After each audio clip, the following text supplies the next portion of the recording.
Is carbon capture also a hoax? Image by Chris L. Climate change has become a dollars and cents issue, especially for U.S. homeowners. It's no longer easily ignored or brushed away as a hoax. Only a fool would suggest that to an American homeowner. Anybody who owns real estate knows how brutal climate change truly is. According to a report by the Federal Reserve Bank/Minneapolis, homeowners insurance costs are growing fast, but coverage is shrinking. August 28, 2024. This is every homeowner's nightmare come true.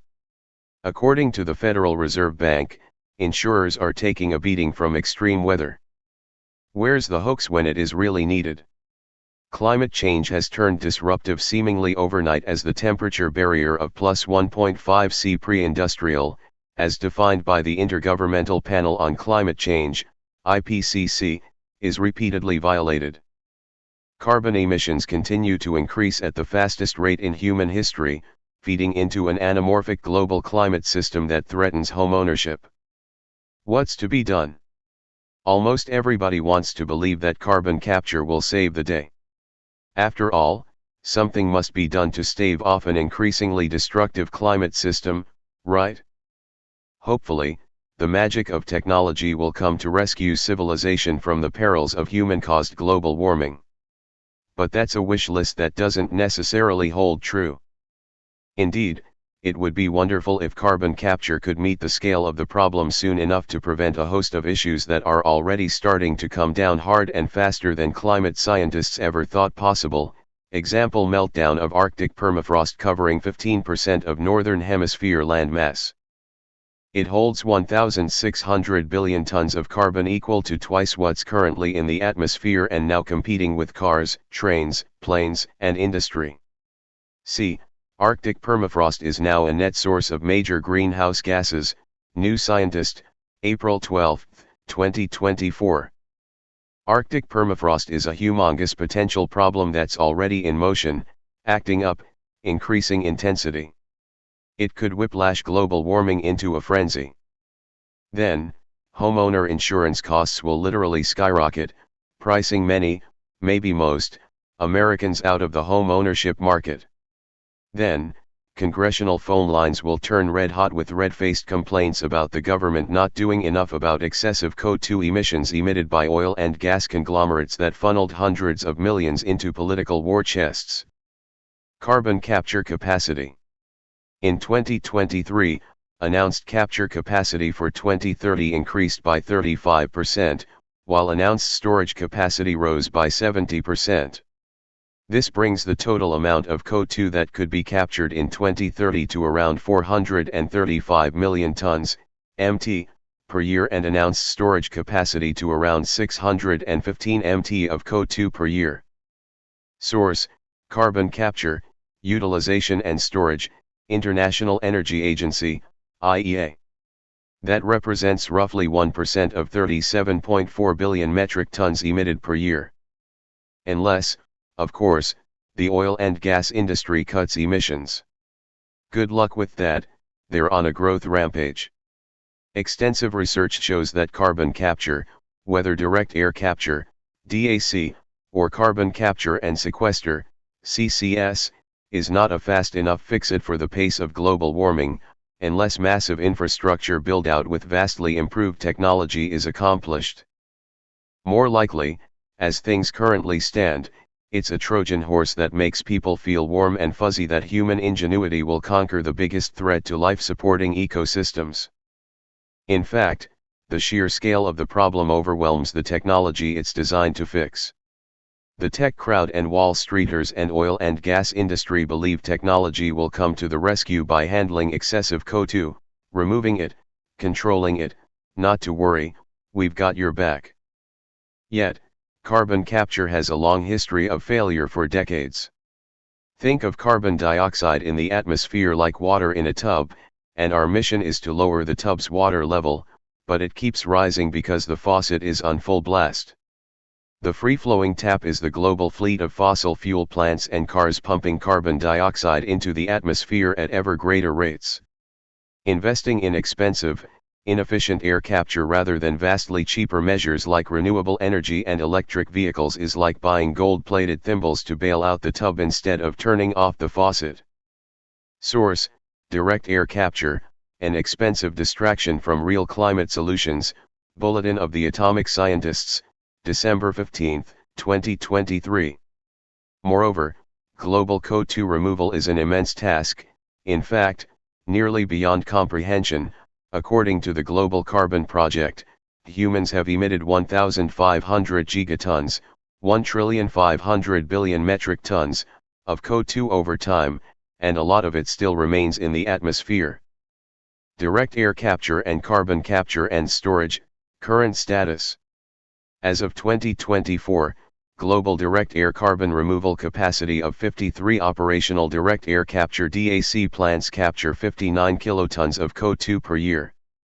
Converting kilotons to gigatons, 59 kilotons equals 0.000059 gigatons of CO2. Additionally, a new US DAC plant is scheduled to come online to capture 500 kilotons per year in 2025 or 0.000559 gigatons versus 37.4 gigatons, 37,400,000,000 metric tons, emitted per year. Not only is DAC's operating proficiency like a pinprick, but nearly the same proficiency greets global carbon capture and storage, CCS, poised to double to 435 million metric tons per year in the face of 37.4 billion metric tons emitted per year equals approximately 1% removed per year. Of all the technologies proposed to combat the climate crisis, perhaps none is as intuitively appealing as direct air capture, DAC. The premise of DAC, sometimes called open air capture, is simple: machinery would capture carbon dioxide, CO2, from the atmosphere, then compress, transport, and store it in underground reservoirs. But despite decades of hype, DAC still plays no role in carbon removal.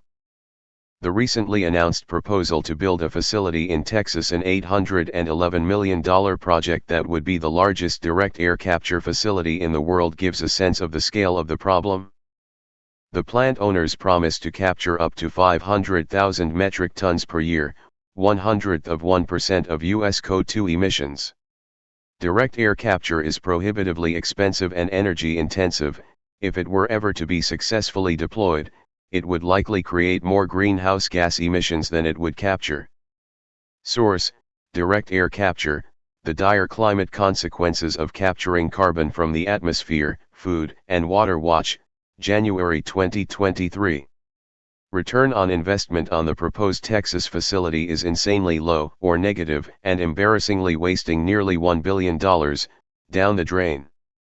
How is it possible to justify spending $1 billion to capture 0.01% of US CO2 emissions? Hello? Anybody out there?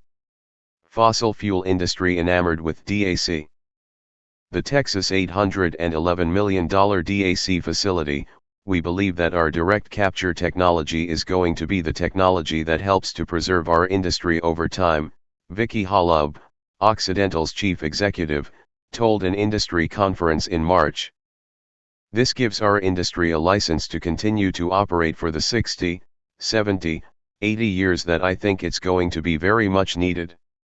Source: The world's biggest carbon capture facility is being built in Texas. Will it work? The Guardian, September 23, 2023. While Occidental maintains that the CO2 captured in Texas will be stored underground and used as a sort of carbon credit system for other companies to purchase, the company also touts itself as an exemplar of what it calls net zero oil, whereby removed CO2 is injected into rock formations to dislodge gas and oil for further extraction, IBID. Ahem. Enough with fantasies. There's a real world out there. Carbon capture has been used as a justification for new oil and gas projects. It has a history of poor performance, only captures a fraction of the total emissions from the life cycle of oil and gas production, and its long-term efficacy is questionable. Source: Carbon capture has a long history of failure. Institute for Energy Economics and Financial Analysis, September 2, 2022.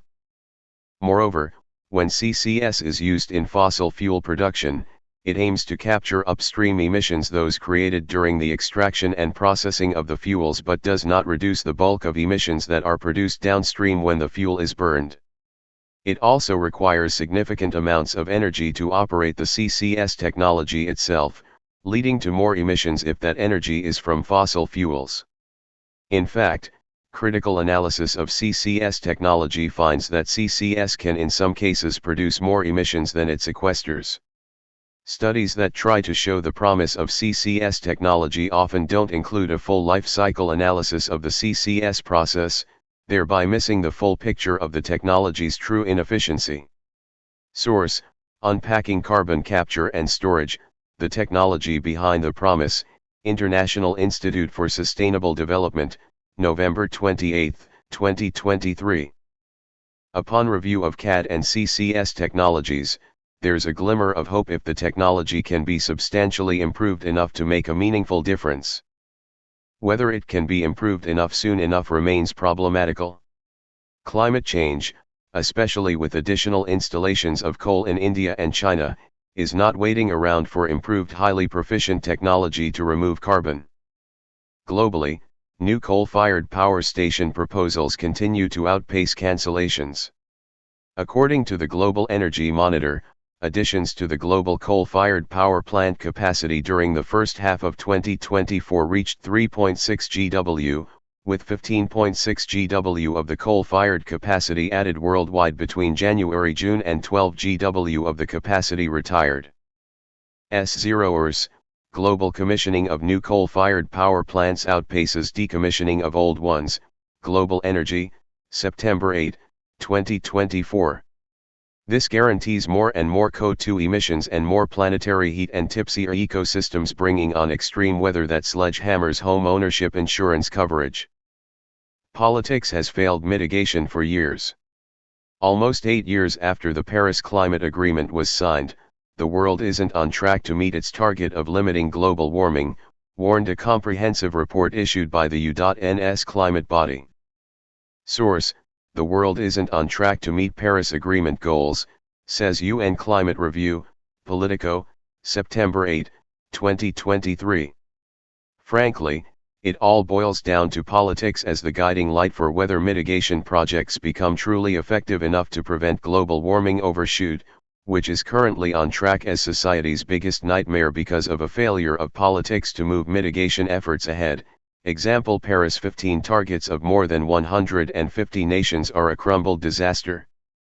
Meanwhile, numerous scientific indicators point to big trouble right around the corner, tipping back and forth at the edge, teetering over the climate disaster zone. This requires an immediate halt to CO2 emissions. Perilous Times on Planet Earth, 2024. The State of the Climate Report, 25 of 35 planetary vital signs are at record extremes. 2/3 with record extremes is viewed by climate scientists as a clear mandate for a planet on the edge. Elections around the world could play an outsized role in future CDR investments. Former President and 2024 candidate Donald Trump has pledged to dismantle the Inflation Reduction Act, which gave an unprecedented boost to CDR investments. Similarly, in Europe, the growing influence of right-wing politicians may threaten government support for CDR given the expense involved and the uncertainty of success. Some CDR efforts, including engineered DAC solutions, could fall by the wayside without government support. Source: Carbon dioxide removal, can it be effective? Council on Foreign Relations, March 29, 2024. Climate change is forcing homeowners to take expensive inferior insurance coverage called limited insurance options. See Bloomberg Green D/D December 3, 2024, The Quiet Rise of Lightly Regulated Home Insurance. Robert Hunziker lives in Los Angeles and can be reached at rlhunziker@gmail.com. Counterpunch Plus. Weekend Edition.